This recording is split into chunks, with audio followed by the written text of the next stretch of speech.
Hello everyone and welcome back to BethChatsBooks. Now today's video is going to be my Rebecca film and book review tie-in. So without further ado, let's just get straight stuck in. So Rebecca, written by Daphne du Maurier, was published originally in 1938.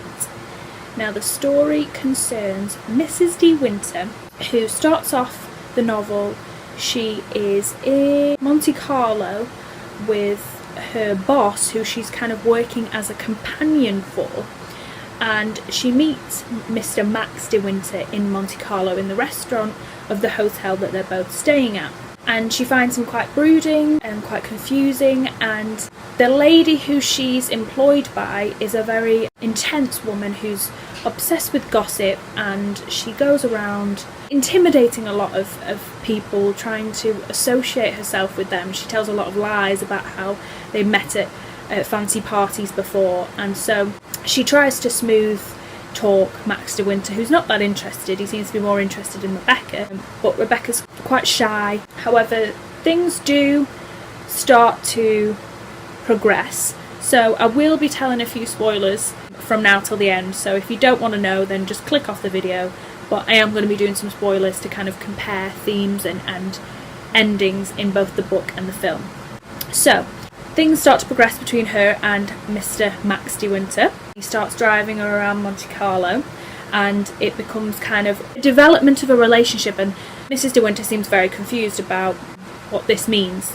Now, I've just realised she's not called Mrs. De Winter at this point because obviously, spoilers, they get married. But she isn't given a name throughout the entire novel. She's just referred to as Mrs. De Winters. So we don't actually know her original name, and I think on purpose Daphne du Maurier is given that to kind of lessen her importance or her standing, or to kind of lessen her character, because as the novel progresses we become engulfed by who is Rebecca, which was the first wife that Max De Winter had. So they end up having this confusing relationship, and Mrs. De Winter's not sure what's happening, and then she's about to leave with her employer, and Max asks her to marry him and to come back to Manderley. And Manderley is the place where he lives, and this seems to be a very famous place. The employer keeps telling Mrs. De Winters that this is a really special place where he lived with his first wife, Rebecca, and how he's come on holiday to get rid of all the memories because she's recently died, and he's grieving, so he's moved to Monte Carlo for a break. So at the very beginning of the book, Mrs. De Winter goes through a dream, and the first chapter is her dream of coming up to Manderley's gates and how beautiful it looks, and then how when she gets nearer it's wrecked and abandoned. So this of course is a prelude to what will eventually happen, and it's a very significant starting point because it also allows us as a reader to know that Manderley is the central being of the entire plot. It is a constant motif for their relationship, for the ghostly presence of Rebecca within the house, and it's symbolic of the centre of the plot, of almost this dream of it looking beautiful and then being hideous. Kind of creates this presence of the reality that for Mrs. De Winter, she sees Manderley as going to be this romantic, heavenly home for her, and it ends up becoming a little bit of hell for her, especially as the rest of the plot progresses and she gets deeper into the thick of kind of dark twists and turns of the plot. So she turns up at Manderley, and everybody there, Mrs. Danvers, who's the head maid, previously worked for Rebecca. Everybody knows who Rebecca was, and as she starts to get used to living there, Max's sister and her husband also come to visit the house and mention Rebecca. She gets more and more embroiled in this fear that Max and Rebecca were this ideal, perfect couple, which is reinforced by everybody she sees, that they had this perfect relationship, and she seems to think that she has now been tricked, that she was to marry Max purely as company or to help him get over his wife, and that really he's still besotted by his wife. Mrs. Danvers loves that turn of events because she adored Rebecca, and so as the plot thickens and progresses, she gets to this breaking point with Mrs. Danvers tricking him to wearing the dress for the big ball that Rebecca wore exactly a year ago, which is based on the portrait that's in the gallery of a related auntie to Max. So she then gets to boiling point After speaking to his secretary and his best friend and all of his family members, and from the meeting where Jack, who was Rebecca's cousin, comes, she feels very uneasy, as if there's a big secret, everybody adored Rebecca and she's never going to compare. So she gets to a point where says to him, everybody talks about Rebecca, is obsessed with Rebecca, and I think you love her and you've never loved me. This revelation leads Max to admit that he is responsible for Rebecca's death. There is a boat that is found on the shores near where they live, and her body gets identified. But previously to this, Max has gone to another location a year ago and identified her body as somebody else's. But now that this boat has come ashore and it's been verified that it's her body by people who knew her and Max himself, he's now in a tricky situation, because he's got to admit that the first time he identified her body, it was incorrect. And when he's probed by Mrs. De Winter, he then admits he is responsible for Rebecca's death, that he killed her and he hid her in the boat, and he made it look like it was a suicide, because people previously believed it was a suicide.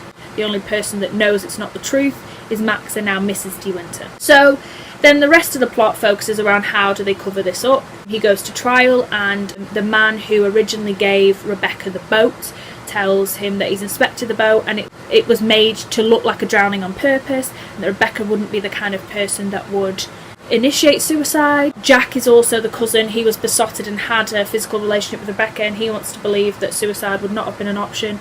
So they go along loads of leads and trails and eventually find a doctor who she had an appointment with the day she died, and they believe that this appointment will give the finale and the main reason why she might have, if she ever would have, committed suicide. And the man eventually tells them, as he's probed, that it's part of a investigation, that he needs to give the information of why she came to see him.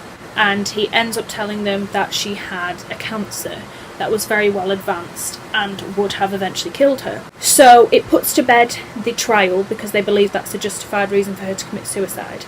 And then Max kind of comes to the realisation that she had coaxed him into committing murder and killing her, because she had riled him the night that he murdered her, saying she could be pregnant, and this farce of a life that they led together meant he would never admit that it was not his. This son could grow up to take over his precious Manderley. That coaxed him into killing her. But in the end, she never was pregnant. She was lying. She knew she had terminal cancer, and she was testing Max to kill her. The trial goes ahead as planned, and the jury believe it's suicide, and it's put to bed.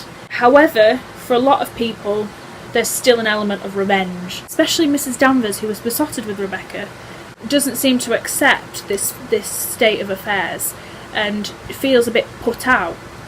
On the way back from investigating and going to the doctors, Mrs. De Winters and Max De Winters are driving up to the house, and Mrs. De Winter says, "Isn't the Northern Lights meant to happen at a different time of year?" She thinks she sees some lights in the distance, and Max said, "That's not the Northern Lights, that's Manderley." And as they come up, the story ends with them seeing the property alight, and we believe that Mrs. Danvers is the one who started the fire, which destroyed Manderley, but we're not sure. And then at the beginning of the book, it kind of explains how she disappears with Max, and they just travel around the world with this grief of not being able to go back to Manderley. But that's overall the plot. Now, I think there's some really important bits of this book that I found fascinating. One is that I've just mentioned slightly earlier, that Mrs. De Winters is never given a name, and that Rebecca is, and we constantly see evidence of Rebecca littered throughout the house, the ghost of Rebecca, her scrawling writing, the way that people mention how beautiful she is. So she's immortalised as this beautiful creature, and I think it's important that Mrs. De Winters isn't given a name, because it's juxtaposing how she is the second, the irrelevant one. The ghost of Rebecca dwarfs her character for most of the plot. And also Manderley has a real significance in the book. The place is symbolic of Rebecca's home, and how Rebecca's ghost and the fire represents the revenge from beyond the grave of the place that was hers, and how the whole house is stamped with bits of Rebecca's furniture choices, her writing. The balls were her idea. But then as we get further along the plot, we see the farce behind all this, how Max and Rebecca came to an agreement of portraying the perfect family, which wasn't the case. So it's very dark and gothic. There's this strange presence of another person constantly there. Rebecca seems to be the thing that ties everybody together. She's the main character, yet she isn't alive throughout the entirety of the book. And I think that's very profound and powerful. It's one of those books that just stays with you. It just resonates with you long, long after you've read it. I gave this 5 stars. I thought it was phenomenal. So now I'm going to go on to talk about the film a little bit, because I've kind of waffled on a little bit too much about this book. So, Rebecca was directed in 1940 by Alfred Hitchcock. Mrs. De Winters is played by Joan Fontaine, and Maxim is played by Laurence Olivier. Joan Fontaine was a big actress, and her sister was also a big actress in a lot of Alfred Hitchcock's works, and Laurence Olivier seems to be, when I searched him, he's been in a lot of films in the 1940s, so I know that they were big stars for the time. Now, I really enjoyed the film. The film is very Hitchcock-esque, so the style is black and white. There is the very dramatic music before something alarming or unnerving is about to happen. There is a zoom in to the face of the character. It was very faithful to the book. It did the dream sequence at the beginning, and it zoomed into it very well, and it had Joan Fontaine's voice narrating over it, and it zoomed into the scene, and it was very cloudy so that you couldn't make out Manderley to the end, and I thought that scene was very well executed. I found the film very indulgently classic of the style of the 1940s. So everybody has very beautifully pronounced English and language. Their elocution of language is very pretty. There is a lot of dramatic hand touching and facial expressions that were very classic of that time, of making a very beautiful, aesthetically looking film, which I really like. I really like Hitchcock's style, and I liked the flair of the dramatic. I like the softly spoken way that people speak in those kind of films. A lot of the time there was a lot of drawn in shots of the faces, which was very important, because in this book it's about conveying subtly how 3 different people in a scene might feel. But there is that indulgent, romantic, hyperbolic element to them that I thoroughly enjoy. I think Hitchcock had done a lot to still convey this sense of things not quite being right, which is very apt to the book. So I thoroughly enjoyed the film as well. I would give the film 4 stars, only because I think it's very difficult to convey du Maurier's sense of atmosphere in a film adequately regardless. Overall, they were both fantastic, and I would recommend them both the book and the film. I'd recommend you read the book first, because no one can quite write atmosphere like du Maurier, and you'll want to fully invest in that before you watch the film. But I'll link down below everything you need to know, how to find the book, how to find the film.